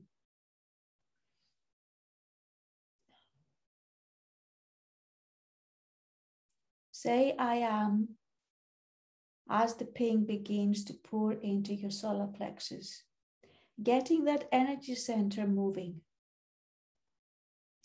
Allow your mind to take you to the places where you may have given your power away. It may have been your financial power. It may have been your emotional power. Where did you keep yourself small by not having enough? I'm going to ask you this question again. Where did you keep yourself small by not having enough? Or by thinking that you're not having enough? Pink is the color of love, mothering, and money. If you don't feel you deserve, if you don't feel you love yourself, or you don't feel you're being loved, how could money come towards you? So there's a blockage there. So let's find a way for you now to release the blockage, or at least start releasing that blockage if that applies to you. Allow your higher self into this energy center and let your higher self show you how it feels to be powerful and abundant, powerful and prosperous. Prosperity, by the way, is not through money. Prosperity is how you feel about life, about everything, in your relationships, in the things you appreciate about yourself, about nature. Prosperity is everywhere, dear hearts. Abundance is everywhere. Get a sense of what your higher self thinks about money and power. Is there possibly a judgment, or is it just another aspect of what God is, or what you are, a wonderful creator? Now, I'll ask you to really feel into that and ask yourself, are you allowed to have it all? Are you allowed to have love, health, joy, creativity, prosperity, adventure, everything? All of that is available. You deserve to have all of that.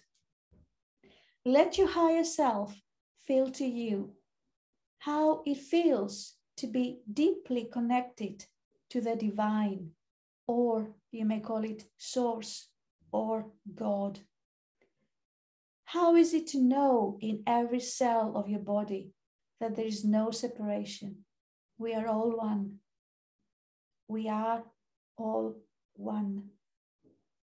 Is that really poor and small, or is it that huge and abundant and holy and divine? Which one are you? Let your body get the truth.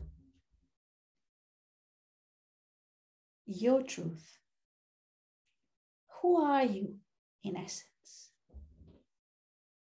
You are spirit in a body. Maybe you like to say to yourself, you're welcome to say that to yourself. Affirm with me, I am spirit in a body.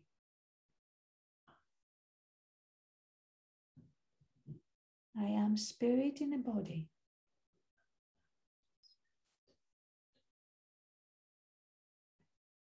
Or you may want to say, I am God in a body. It's entirely up to you. With the I amness and the I am affirmations, they're very powerful. You may want to say, I am love. I am joy. Any of these are, you may choose something different. Well, you are a powerful being of light and love and abundance. You are a powerful being of light, of love and abundance. This is a reminder to all of you, dear hearts. Now move the pink into your heart. Ooh, this is the perfect space for pink. This is the heart chakra. Let the pink and the green mingle. How does that feel? How does your heart feel connecting with the pink, which is the complementary color of green as well? So they work so well together. Connecting with your heart and nurturing your heart space. Feel the slow, powerful beat of your heart and feel the energy that suddenly emanates from your heart. Feel the power of love as it pumps out from your heart. Let it move into this room where we are, into where you are. Let it move outside in our town. Let it move this beautiful heart energy throughout your community, all this beautiful nature around us. Let it spread from town to town, throughout the countries, your country where you are, and anywhere in the world. You've got the power to do that. So your heart feels more soft, more tender, more gentle, more compassion, feels safer, feels open to receive joy, feels open to give joy, to give love.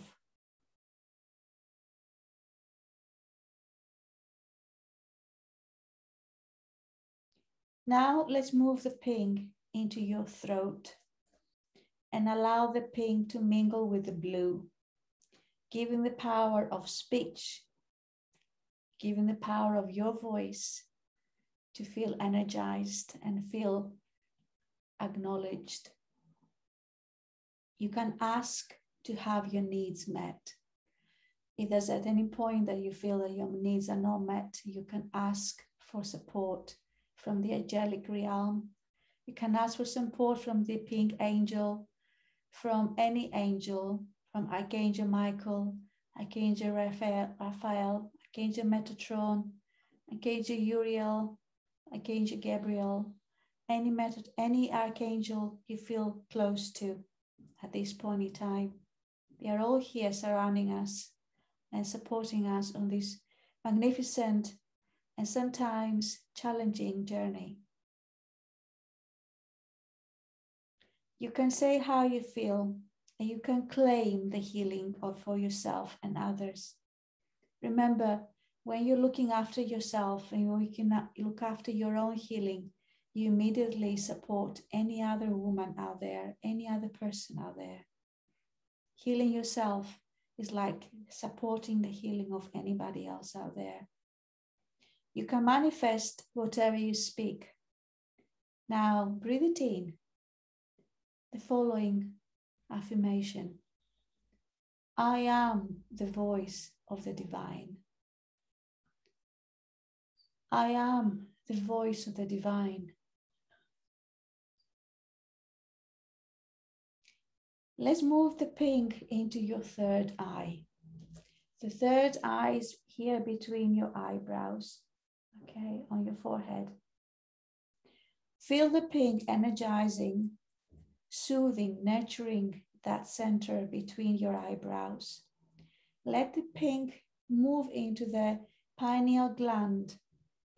Feel those energy points get energized, get nurtured, and switched on. When they are working fully, you can manifest whatever you visualize. Keep your thoughts clear so that you do not inadvertently create the chaos you normally see outside. Now from this beautiful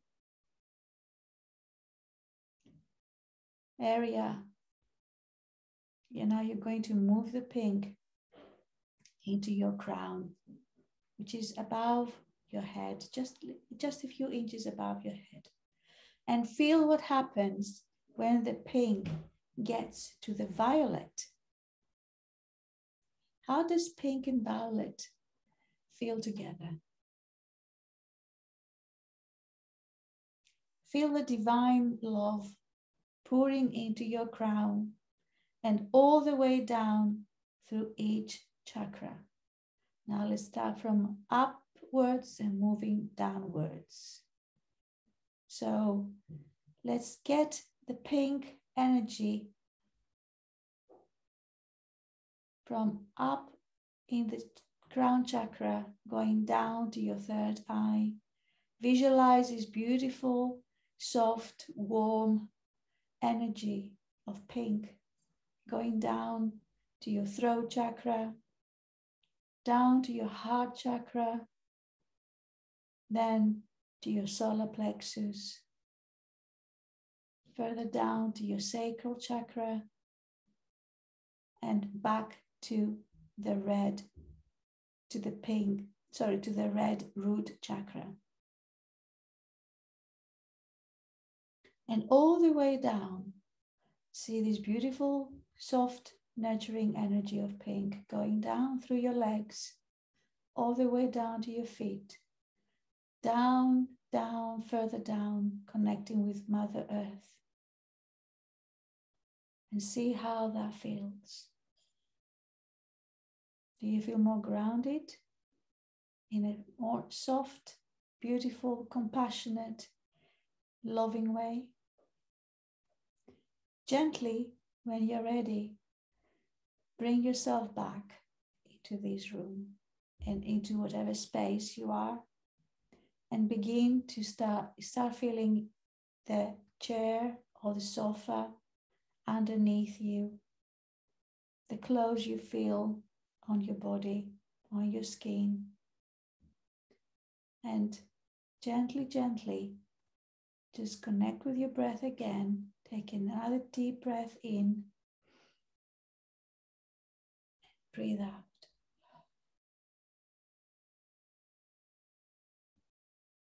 So whenever it's comfortable for you, open your eyes and come back into the room.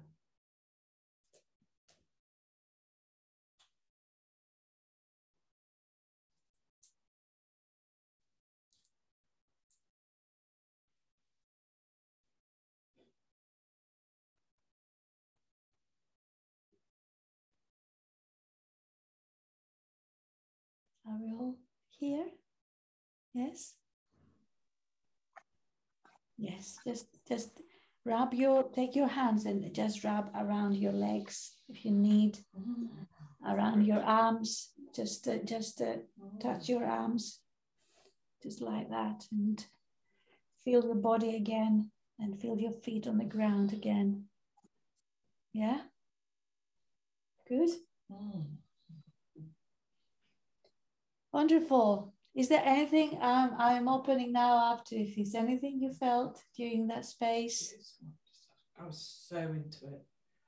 Oh. I was fighting it at first, and then I was like, when it got to the heart and coming up here, that's when it slightly started to, and I could feel, and I could see the pink coming into the green, and and then it was gold and pink here. Beautiful, gorgeous. So you're really working with your higher chakras here, from from the heart upwards. Yeah. So here there may be some blockages. So but we can work with those. Yeah. Okay. So Jill, Maria, thank you so much. Thank you. Have you received any messages or anything while you're going through? Anything happened? Did you see any particular colors? Would you like to share? Through meditation, I felt connected with my family. We were when you said autumn, I just had a picture of us in a great forest with a great clean and peaceful lake, and had all together a picnic. Oh, that's so beautiful, Maria. Thank you. I would love that to manifest that. I would love us to make it happen. Yes, me too. Love that. Yeah.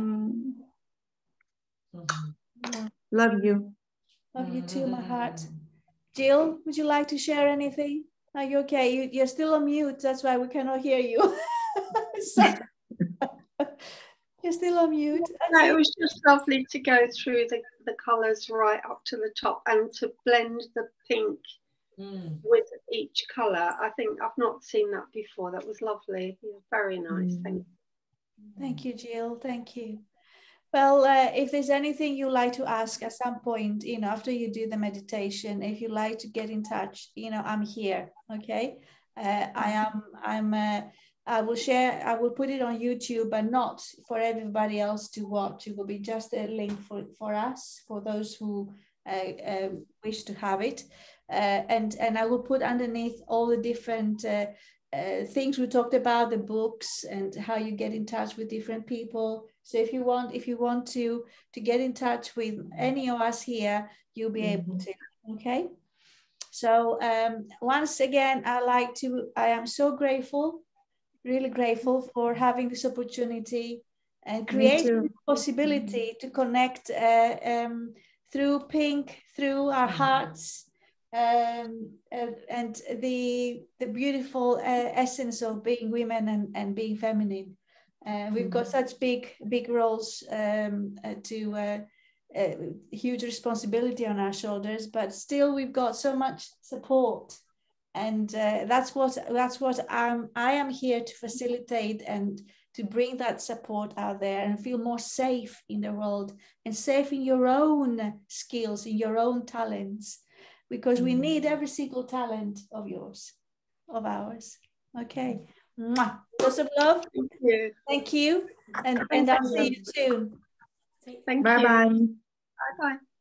Bye. I will stop with there's a beautiful lake that Maria was talking about.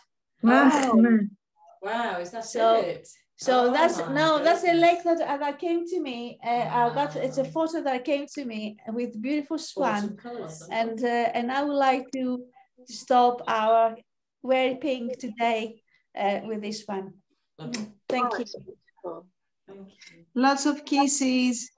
Thank you. Bye. Bye bye. I didn't go when we had. Oh, did you not?